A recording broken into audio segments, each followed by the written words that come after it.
Atgavo vėliavėlę. Kas dar? Mes planuojame ateiti čia.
Sigitas Geda. Giesmė apie pasaulio medį. Ta vakarą besėdint ant slenkančiosios kopos, siūbavo marių bangos ir vėjui virš galvos, taip graudulingai ūkiant, kažko širdis susoko, pasijutau kaip niekad žmogus iš Lietuvos.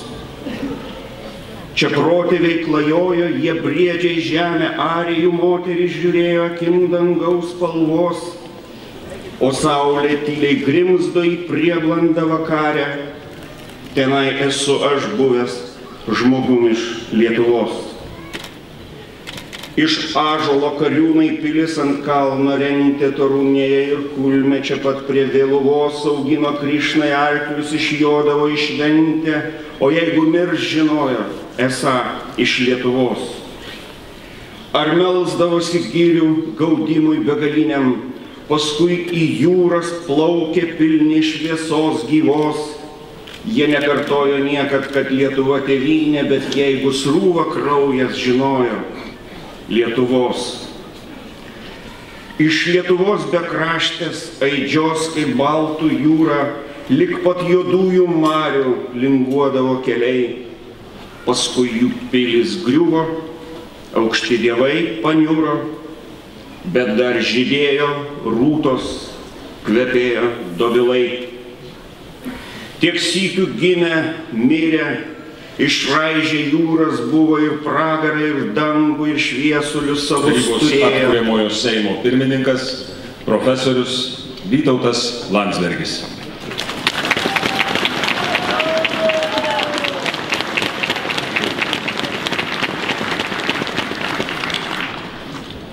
Broliai ir sesutės, sveikinu visus ir visoje Lietuvoje. Šią gražią dieną, gražią progą, nors laikai negražus. Kažkada buvau sugalvojęs kitokį kreipinį – Pilies gatvės bendrija ir Lietuvos pilies piliečiai. Mat nepakanka būti gyventojais. Tinka piliečiai gynėjai, ypač dabar. Iš ties tai kas kita, negu graždanie pasažyrai. siūlė ir siūlo mums kai kas pabūti tam tikro laivo pasažyrais ir negirdėti šaukinių iš laisvės kranto. Dabar jau siūlo ne tik mums, bet ir mūsų draugams, toli už Atlanto, tebemanantiems, kad jie ramiai įsikūrę laisvės krante, nes ten pasistatė laisvės paminklą. Mes Vilniuje dar tokio neturime. 25 metų nepakako. Užtat suskilę garbinam surūdijusius nelaisvės paminklus. Neduok Dieve, jei tie propagandos balvonai pasitrauktų iš okupuotų vietų. Kažkam nelaikas dar užbaigti okupaciją. Gerai nors, kad signatarų namas išliko nesudirbtas, nepaverstas kokiu kazino. Šiame name prieš 97 metus buvo nuspręsta, kad atgimsta, atstatom, vėl turi rastis Lietuvos valstybė su sostinė Vilniuje. Čia, broliai, dera kalbėtis ir apie tai, kur esame dabar. Visi prisimenam ir suvokiam, kiek aukų, kovų ir pastangų teko padėti vasario 16-osios švento priesako įgyvendinimui. Taip Europoje vėl yra pažadėtoji ir atsikovotoji mūsų visų valstybė, bet auga ir grėsmės, kad žmonių kūryba ir statyba vėl bus verčiamos degančiais griuvėsiais, kaip Ukrainoje. Kas tos griuvėsius atnešė į Ukrainą? Gal Kijevas? Gal Briuselis? Visiems žinoma ir akivaizdu, kad ginklo karą ir sugriovimus atnešė Maskva, Kremlius. Invazijos ir apsimestos separatizmo nebuvo, kol aukso kepalų vagis ir savo pidėšių šaudytojas Janukovičius nepabėgo į Maskvą. Tik tada iš ten atvažiavo jo draugai separatoriai. Keleivinių lėktuvų budeliai ir mobilūs krematorijai, beprasmiškai paaukotiems, motinų apraudotiems rusų kareivėliams. Tokie faktai. Vargšas Briuselis dar nedrįsta garsiai viso to ir iki galo pasakyti, nes pasakius reiktų daryti. Todėl kur kas patogiau yra kolektyviai meluoti ir žaisti turgaus domino su pasauliniais melagiais. Jie viską nors pažada ir kaip paprastai nė nemano tesėti. Ko dar mes iš jų negirdėjome? Tūkstančiai lietuvaičių baltomis pėdkelnėmis kariaujančių prieš Rusiją. Juk net ir tai girdėjome. Ėmiau ir prisiminiau vaikystės knygutę apie meškiuką Rudnosiuką. Ten aprašyta ir mokykla. Ir klasėje kažkas klausia: mokytojau, kartais kalba jūsų mokiniai, kad skaityti jums nereikia. Skaito jūsų akiniai. Taip dabartinės karo vėliavos mokytojas ir aiškina, ramiai dūmoje kisieliaus dūmus. Manęs lično ir mūsų Ukrainoje nėra. Mes ne agresoriai. Rusija nekariauja. Mano tankai atvažiuoja patys. Mano tornadai patys atskrenda ir daužo ligoninės. Kartais pabukina kokį keleivinį lėktuvą, 300 gyvybių tai nulis, o mano kareivių dokumentai atsiranda kažkur užsienį nežinomais man keliais. Gal pasiklydo, gal stepių pesliai jų iš Maskvos Riazanės prinešė.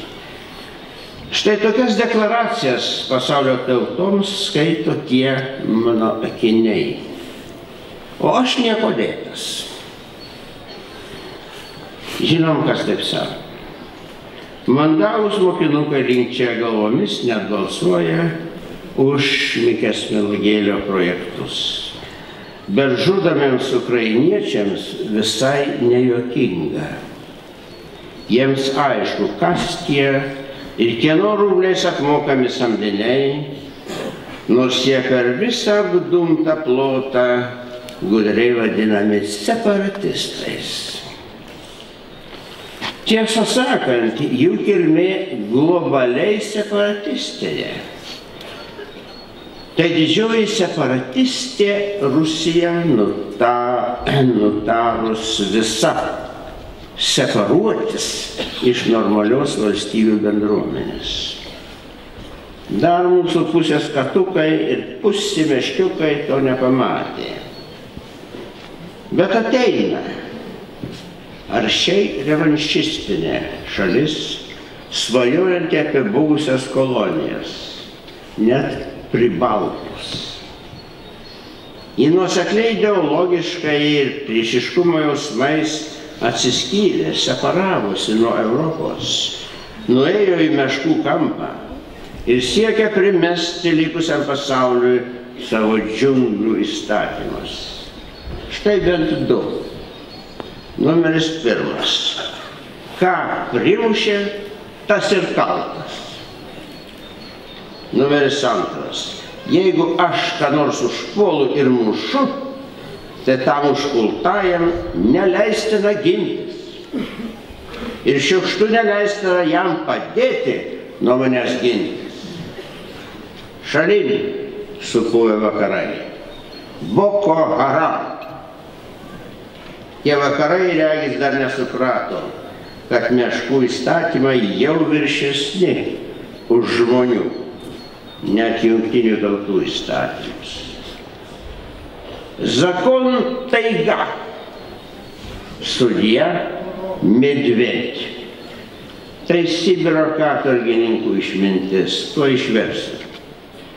Be abejo, ji žinoma, ji priimtina ir buvusiems katorgos prižiūrėtojams. Dabar pateikiu tai mūsų gimtąją ir piliečių valstybės kalba. Įstatymas yra džiunglės, o teisėjas jose lokys. Šią doktriną Kremlius arba kremlinę Boko Haram versiją norėtų primesti visam pasauliu. Visokiais kanaliukais, kad ir paplavų rinštakais. Prieš gerą savaitę netyčia išgirdau rusišką kremlišką Baltijos radiją. Rinkimų proga kurstau. Niekas mums neuždraus juos atmesti, kalbėti, ką norim, dainuoti tik savo dainas. Pavyzdžiui, apie didįjį vadą, jo meilę ir valią, Если завтра война, ir Maskva, Pekin.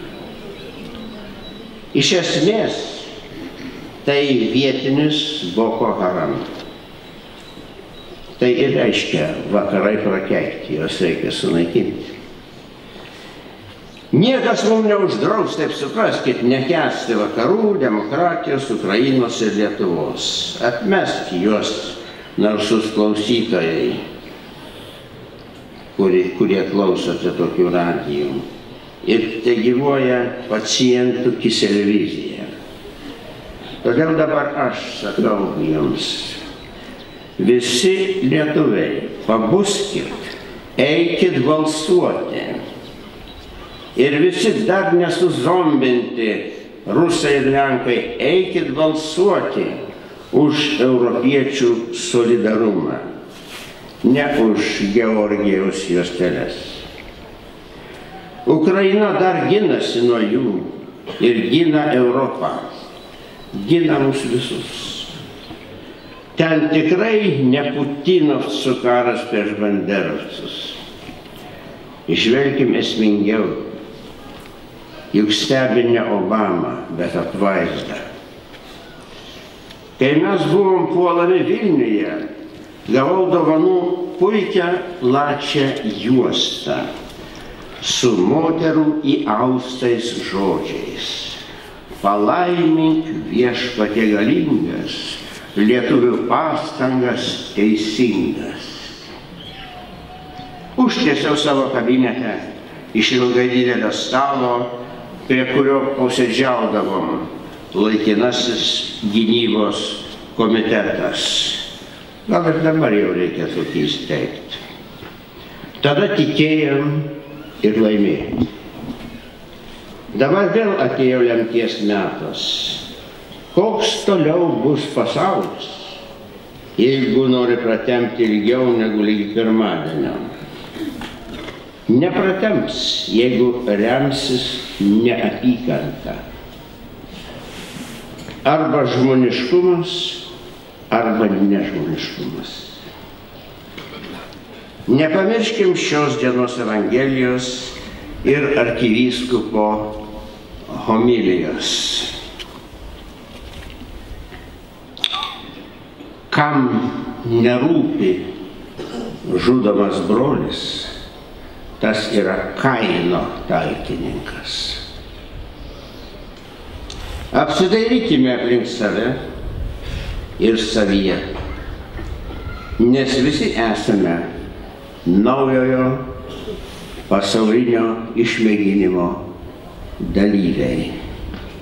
Tegul Lietuva dar sykį atlieka savo pareigą.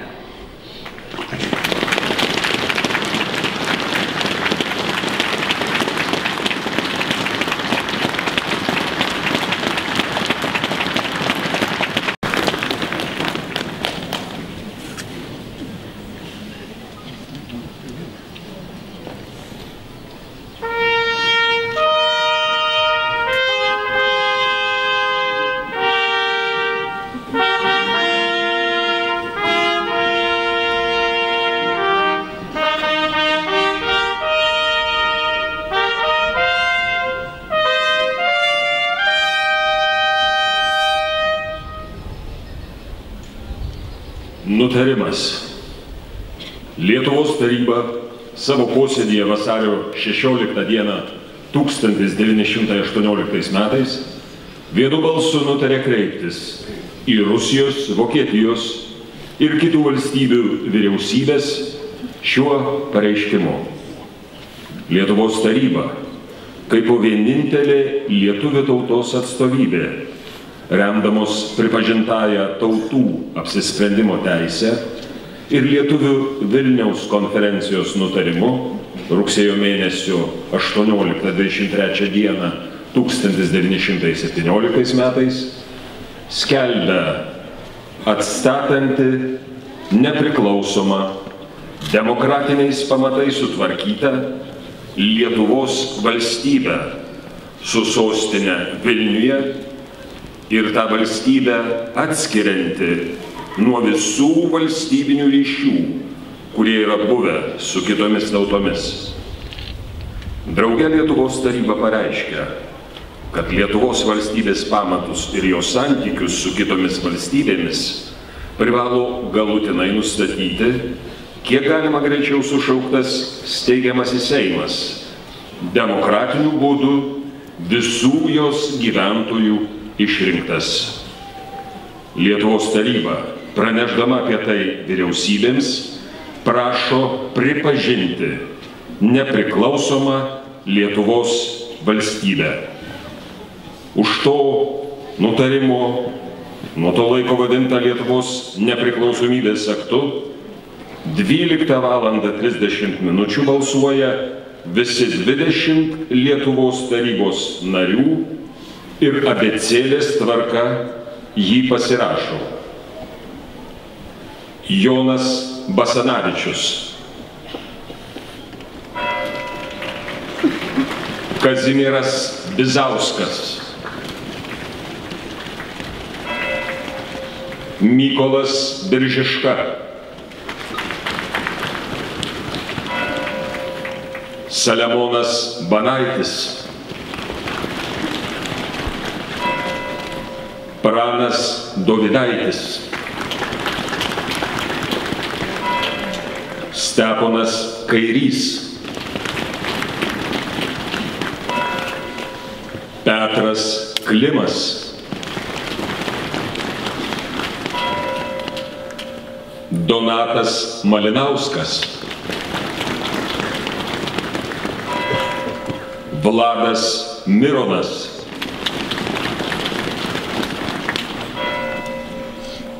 Stanislovas Narutavičius, Alfonsas Petrulis, Jurgis Šaulys,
Graudžiai man.